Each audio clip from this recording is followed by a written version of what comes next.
네, 성도 여러분 안녕하십니까? 5월 20일 금요일입니다. 오늘 함께 나눌 성경 말씀은 시편 137편입니다. 좀 매우 익숙한 시편일 수 있는데 우리 같이 한번 1절부터 9절까지 묵상하는 시간 갖도록 하겠습니다. 우리가 바벨론의 여러 강변에 거기에 앉아서 시온을 기억하며 울었도다. 그중 버드나무에 우리가 우리의 수금을 걸었나니 이는 우리를 사로잡은 자가 거기서 우리에게 노래를 청하며 우리를 황폐하게 한 자가 기쁨을 청하고 자기들을 위하여 시온의 노래 중 하나를 노래하라 함이로다. 우리가 이방 땅에서 어찌 여호와의 노래를 부를까? 예루살렘아, 내가 너를 잊을진대 내 오른손이 그의 재주를 잊을지로다. 내가 예루살렘을 기억하지 아니하거나 내가 가장 즐거워하는 것보다 더 즐거워하지 아니할진대 내 혀가 내 입천장에 붙을지로다. 여호와여, 예루살렘이 멸망하던 날을 기억하시고 에돔 자손을 치소서. 그들의 말이 헐어버리라 헐어버리라 그 기초까지 헐어버리라 하였나이다. 멸망할 딸 바벨론아, 내가 우리에게 행한 대로 내게 갚는 자가 복이 있으리로다. 내 어린 것들을 바위에 메어치는 자는 복이 있으리로다. 아멘. 네, 바벨론 강변에서 불렀던 그 예루살렘의 멸망과 파멸의 슬픔 가운데 탄식하던 포로들의 노래가 이제 되겠습니다. 제가 늘 말씀드리지만 가장 정직한 것이 하나님의 찬양일 수 있겠다, 그런 생각을 이제 하죠. 오늘 여기도 보면은 굉장히 잔인한 얘기가 이제 나옵니다. 9절에 내 어린 것들을 바위에 메어 치는 자가 복이 있으리로다, 이렇게까지 이야기하는 것을 볼 수 있죠. 도무지 용서할 수 없는 상황임에도 불구하고 나는 용서합니다 하는 것이 경건만은 아니라는 것, 오늘 본문에서도 우리에게 보여주고 있는 것을 볼 수가 있습니다. 오늘 1, 2절에 보면은 그 바벨론에서 슬퍼 탄식한 어떤 신자들의 모습들이 오늘 나오고 있는 것을 볼 수가 있습니다. 그런데 그들이 이제 버드나무에 수금을 걸었던 장면으로부터 시작하고 있어요. 그들의 슬픔을 이야기할 때 배고픕니다, 고통받았습니다, 아팠습니다, 질병이 있었습니다, 이런 것들을 시작하지 않고 2절에 수금을 걸은 어떤 순간으로부터 시작한다는 점을 우리가 주목해 봐야 될 것 같습니다. 어떤 한 장면이 떠오른 거죠. 바벨론 포로 기간 중에 이스라엘이 어떤 고난을 당했는지에 대해서 많은 기록이 있지 않습니다. 그들이 무엇 때문에 가장 고통받았고 힘들었다는 내용이 많지 않고 단지 다니엘서와 같은 경우에 정치적인 여러 가지 위협이 있었던 것을 이제 나오지만은 그 백성들이 일상과 삶의 현장에서 어떻게 고통스러운지에 대한 얘기는 없다는 거죠. 근데 그런 가운데서 오늘 137편은 한 장면을 우리에게 전하고 있어요. 거기 보니까 수금을 걸었어요. 근데 왜 그랬냐? 3절에 보니까 자기들을 사로잡은 자가 거기서 노래를 청하면서 이제 뭐라 그럴까요? 조롱을 한 겁니다. 그러면서 무슨 노래를 부르냐면은 자신들을 위해서 즐거운 노래를 하나 불러라, 이렇게 지금 요구를 했다는 거예요. 근데 4절에 보면 우리가 어떻게 이방 땅에서 여호와의 노래를 부르고 그것도 즐거운 노래를 부르겠느냐. 우리는 그럴 수가 없다. 4절에 이제 그렇게 된 거죠. 그러면서 그것은 예루살렘을 잊지 못했기 때문이고, 7절에 계속해서 뭐라고 얘기하냐면은 6절에 내가 만약에 그 즐거운 노래를 부른다면은 내 혀가 입천장에 붙어버릴지도 모르겠다. 오늘 그렇게까지 이제 이야기를 하는 것입니다. 그러니까 이제 단순히 이것을 표면적으로 보면은 포로된 백성들이 어떻게 즐거운 노래 부르겠어요, 그죠? 그런데 이제 그것에서 더 나아가서 뭐라 그러냐면은 지금 바벨론이라는 장소에서 여호와 하나님을 위한 노래를 부른다는 것은 그 자체로 하나님에 대한 신성 모독이라고 지금 생각을 하는 거죠.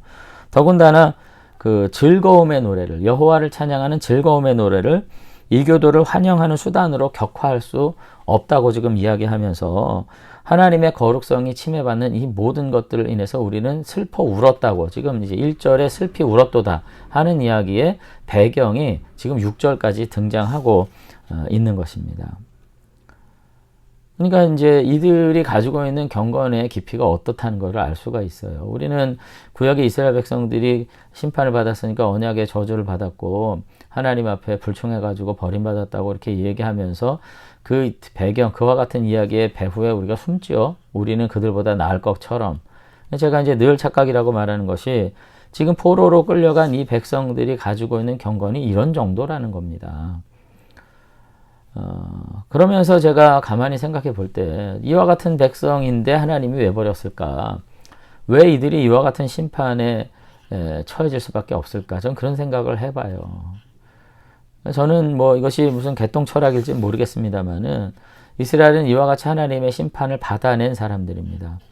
저는 잘못했을 때 부정적인 삶에 대해서 하나님께서 긍정할 수 없는 삶에 대해서 노라고 말씀하시는 분이고 그것이 결국은 뭐 심판일지 그것이 무슨 어떤 처벌일지 모르겠지만 그것은 결코 부정적이지만은 않다고 생각합니다. 정말로 하나님이 살아계시고 우리가 하나님의 백성이라면 우리가 무언가 부족했을 때 또 범죄했을 때 우리가 우리 안에 어떤 악함이 있을 때 징계를 받는다는 것은 결코 하나님께서 우리를 버리지 않았다는 증거일 수 있다고 저는 생각해요. 하나님이 오히려 하나님의 사랑에서 우리를 끊어내지 아니하셨다는 증언일 수 있다고 저는 생각하고요.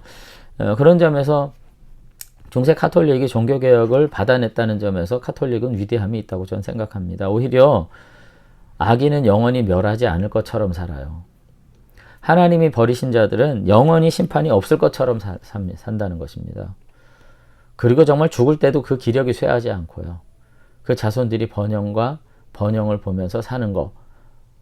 그것이야말로 어떻게 보면 정말 저 멸망당할 것들이, 저 죽임당할 것들이, 저 잔혹한 것들이, 한 줌 쓰레기 같은 것들이 영원히 부귀영화를 누리고 죽을 것 같으나 다시 살아서 권력을 잡고 세도를 부리고 부귀영화를 누리면서도 부끄러워하지 않는 그와 같은 것들이 결국 뭘까?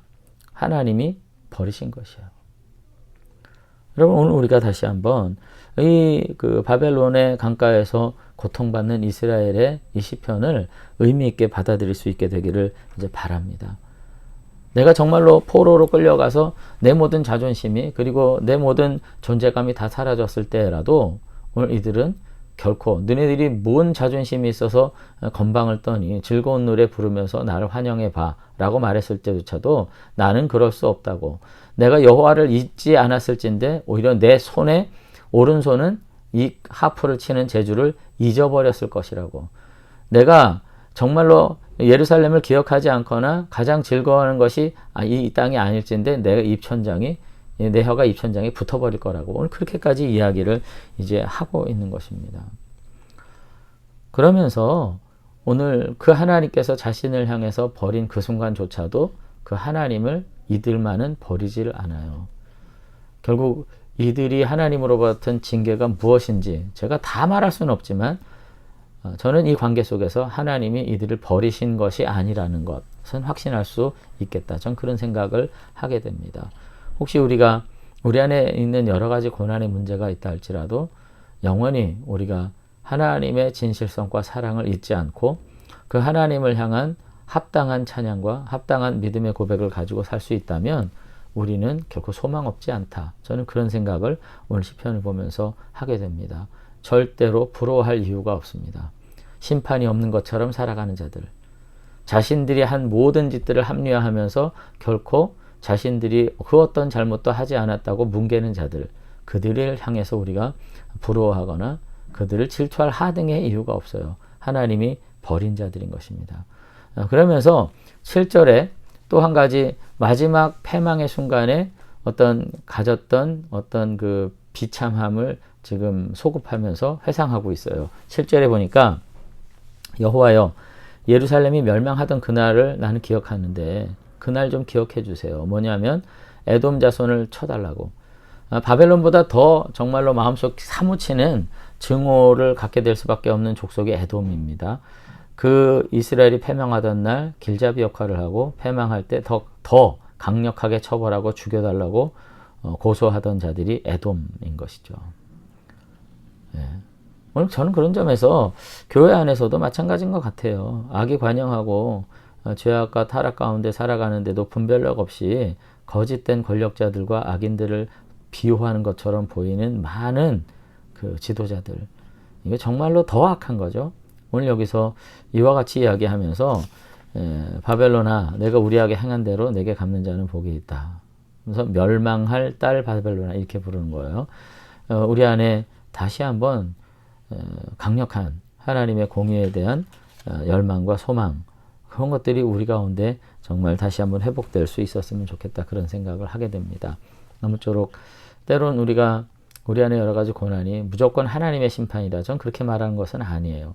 그렇지만은 그 모든 어려움 속에서도 우리가 믿음과 경건한 자존심을 우리가 회복하고 간직할 수 있다면 오늘 우리는 그 모든 어려움 통해서 다시 한번 정금같이 주님 앞에 나가게 되는 계기가 되고, 그 모든 징계가 결국 하나님이 택한 사랑하는 자녀들을 향한 아픈 사랑의 권면이라는 거, 우리가 다시 한번 생각하면서 다시 한번 믿음 안에 반석과 같은 신앙 안에 든든히 서게 되는 그와 같은 삶을 우리가 온전히 살아낼 수 있는 그런 저와 여러분들이 되시면 좋겠습니다. 그래서 고난받을 때 오히려 악인의 형통함을 부러워하지 않는 것이야말로 진정한 경건이라는 점 생각하면서 오늘 아침도 다시 한번 하나님과 더불어서 때로는 슬픔과 고통 가운데 있을 수 있겠지만은 이 믿음의 고백으로 일어설 수 있는 저와 여러분들이 되시면 좋겠습니다. 기도하겠습니다. 하나님 아버지, 오늘 포로된 자들의 기도를 또 찬양을 우리가 바라보면서 이 악한 날에 우리가 어떻게 믿음 가지고 살아야 할지 생각할 수 있는 시간 갖게 됨을 감사를 드립니다.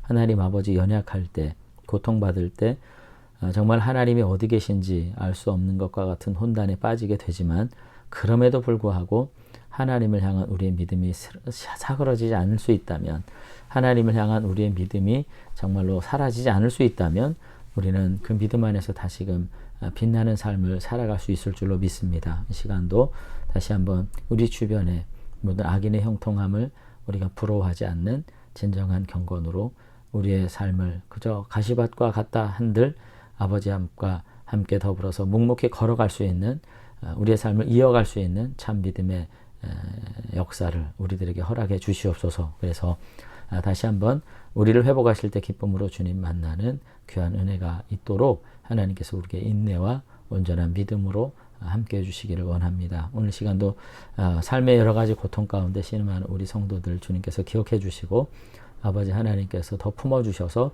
고통 속에서 더 뜨겁게 하나님을 추억하고 사랑할 수 있는 그 따뜻함으로 올 한 날 이겨날 수 있도록 은혜 베풀어 주시옵소서. 주님 함께 해주실 줄로 믿사오고 예수님 이름으로 기도드리옵나이다. 아멘.